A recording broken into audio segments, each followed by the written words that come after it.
Welcome students to this session on transportation problems.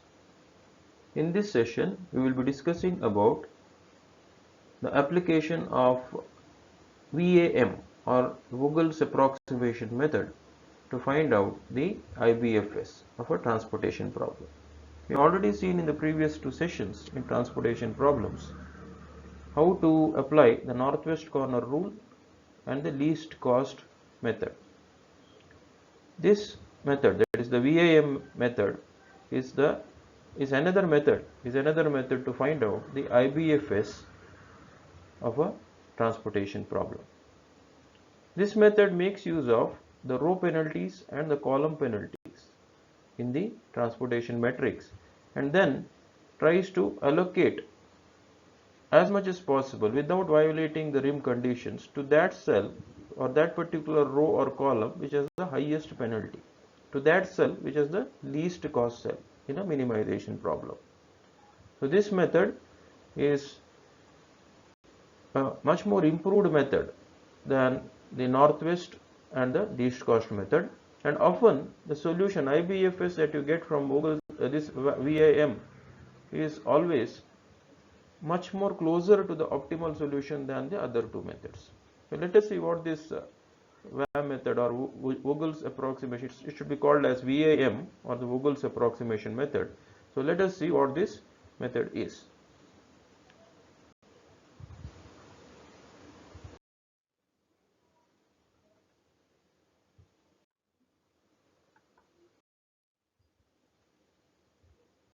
Let us see the steps in the VAM method.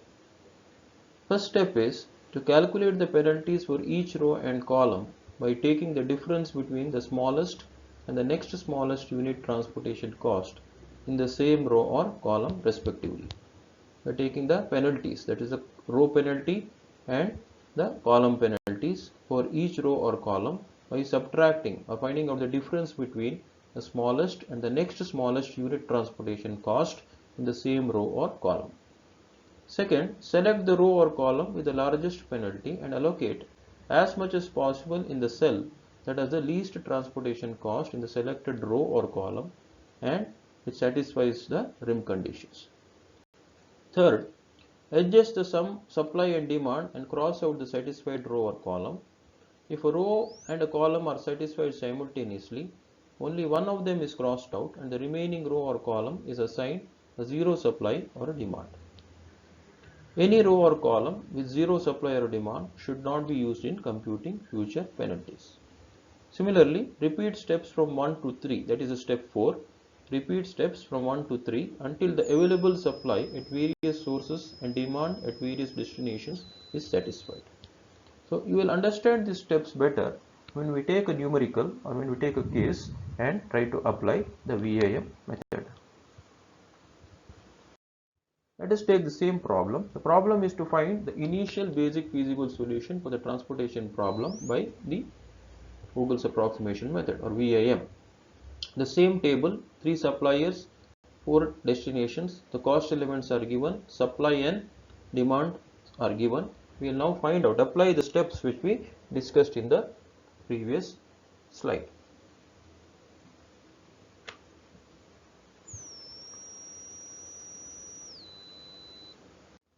We will first see the row penalties and the column penalties. Row penalties and the column penalties. First see whether the problem is balanced or not. We can see here the supply equals to demand. Supply 6 plus 1 plus 10 is 17. Similarly the demand 7 plus 5 plus 3 plus 2, that is 17. So it's a balanced problem. So you can move ahead. You can move ahead and find out the penalties. What is row penalty? The minimum in each row minus the next element, the difference between the least and the next least. So the minimum here is this 2, second minimum is 3, so 3 minus 2 is 1. So the row penalty here, the minimum here is in this particular row is the cost element 2 corresponding to S1 D1, and the next minimum is S cost element corresponding to S1 D2 3. So 3 minus 2 is 1. Similarly, the second row, when I go to the second row, the minimum is 0, next minimum is 1, so 1 minus 0, the difference is 1. Similarly, for the third row, when I go to the third row, the row penalty here will be 8 minus 5, that is 3. 8 minus 5 is 3. Similarly, when we go to the column penalties, the first column penalty will be for column 1 will be 2 minus 1, the difference between 1 and 2, the two minimum elements, it is 1. Similarly, when I go to the second column, 3 minus 0, that is 3. Next is 11 minus 6, that is 5, and then 7 minus 1. 7 minus 1 is 6. 7 minus 1 is 6. So this is your row penalty. These are your row penalties and column penalty. First row penalty is 1. Second row penalty is 1 again. For the third row penalty is 3. Similarly, for the first column penalty is 1. Second column penalty is 3. Third column penalty is 5. And for the fourth column, it is the column penalty is 6. So highest amongst this is this 6. So your column D4 will now have the allocation to that cell which has the least cost. So the least cost cell here is S2 D4 with the cost element of 1. So supplier S2 has a availability of 1 and D4 has a requirement of 2. So the maximum that you can supply here is 1. So S2 will supply 1 unit to D4. So this now completely satisfies S2's or completely utilizes S2's capacity. S2's full capacity is now utilized. Again we will find out the row penalties here. The row penalty in the next iteration will not change. It is still 1, 3 minus 2, 3 minus 2. Second row is fully satisfied, so no need of again finding row penalty. For the third row, the row penalty will still become 8 minus 5, that is 3 only. It is 3 only. Similarly for the column penalty. Now second row is fully satisfied, so in this column now the column penalty will be 5 minus 2, the remaining two cells, so 5 minus 2. So the column penalty now becomes 3. So for second column is 8 minus 3, so that is 5. So that will be 5. 8 minus 3 is 5. And similarly for D3 it will be 4. 15 minus 11. And similarly for D4 it is 9 minus 7, that is 2.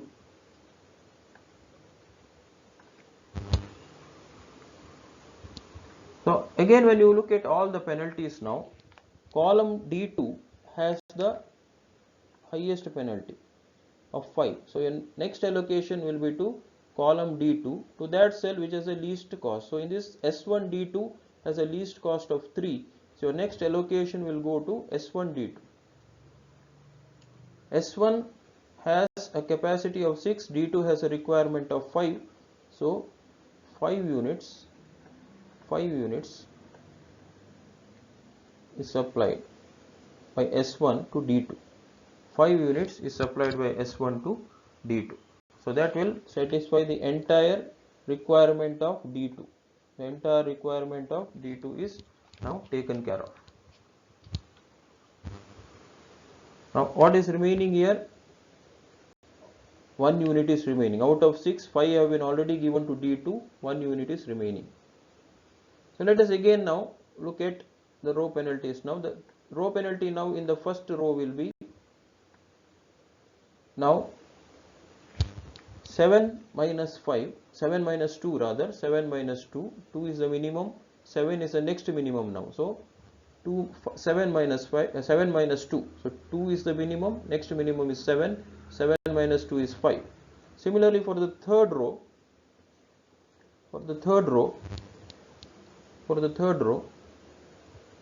9, 8, 5 is the minimum, 5 is the minimum, you can see here, this 5 is the minimum, and next minimum is this 9, so your row penalty now will be 4, row penalty is 4, the row penalty is 4,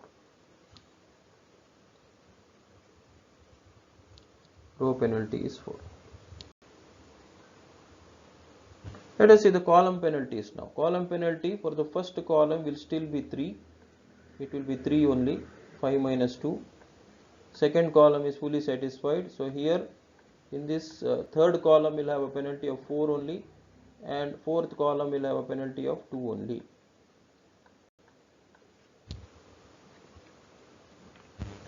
So now of all these penalties, now this 5 is the highest, this 5 is the highest, so next allocation will be to row S1, now which is the least cost cell in row S1, cell S1D2 with a cost of 2, so next allocation will go to S1D2, where S1 has that one left capacity that will be utilized here, and this 1 unit will now go to S1D1, S1D1. So D1's requirement of 7, 1 is already taken care of by S1, so remaining 6 is still remaining, 6 units are still remaining. So next again row penalty, for the only row now remaining is S3, because S1 and S2 are fully satisfied. S3 again, it is what is the row penalty now?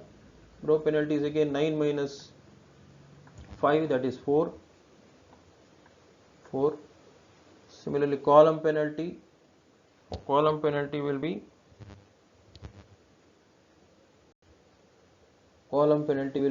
only 5 is remaining now, so column penalty will be 5. Column penalty will be 5 now, because you can see here this particular row will also be fully satisfied now in the previous step. So only 5 is remaining, S3D1, the cost element of S3D1 5. Similarly here 15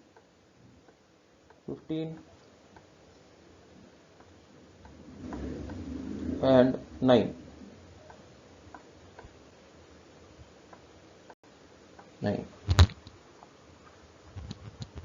Now the highest amongst all these penalties now corresponds to column D3, and the least cost cell there, only one cell is remaining, that is S3D3. So how much will you allocate there? S3D3, 3 units will come to S3. S3 will supply 3 units to D3 here, 3 units to D3. So D3 is also now completely, the requirement of D3, our customer D3 is satisfied now fully. So again you can go now and find out the row penalty. 9 minus 5 is 4, 9 minus 5 is 4, 9 minus 5 is 4.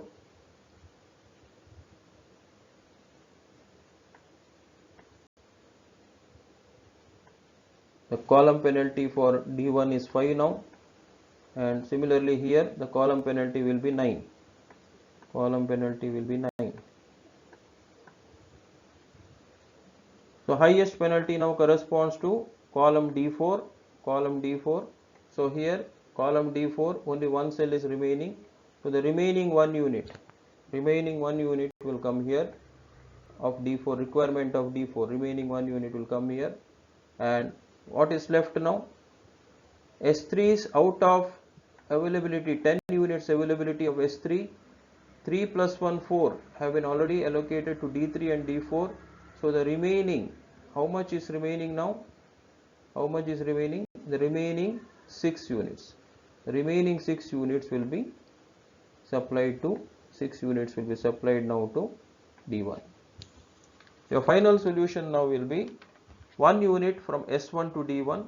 Final solution here represents the IBFS. We are again not talking about optimal solution here. It is the IBFS, initial basic feasible solution.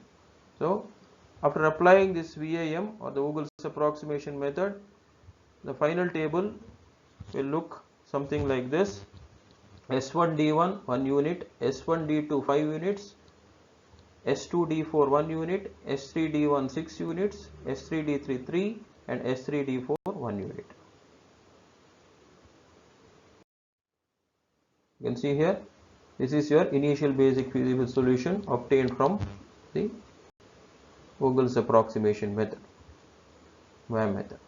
So this is your initial basic feasible solution obtained from Vogel's approximation method. And when you calculate the total cost here, if you calculate the total cost, you can see here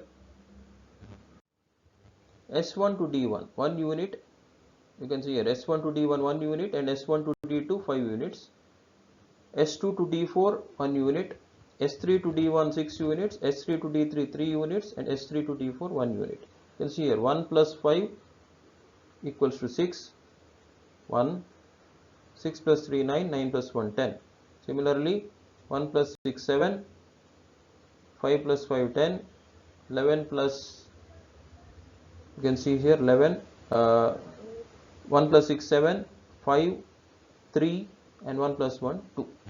So you can see here the total IBFS here is 102. How did you get that 102? You can just see here, multiply the individual transportation cost, unit transportation cost into the number of quantities transported.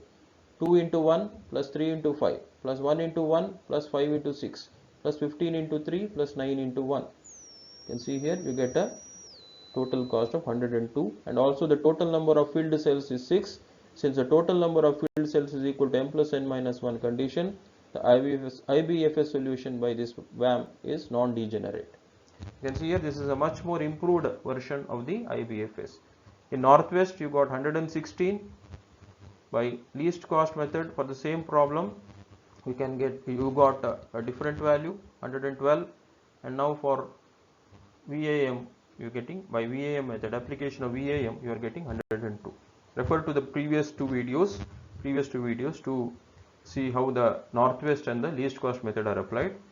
So this is the third in the series of this IBFS solutions.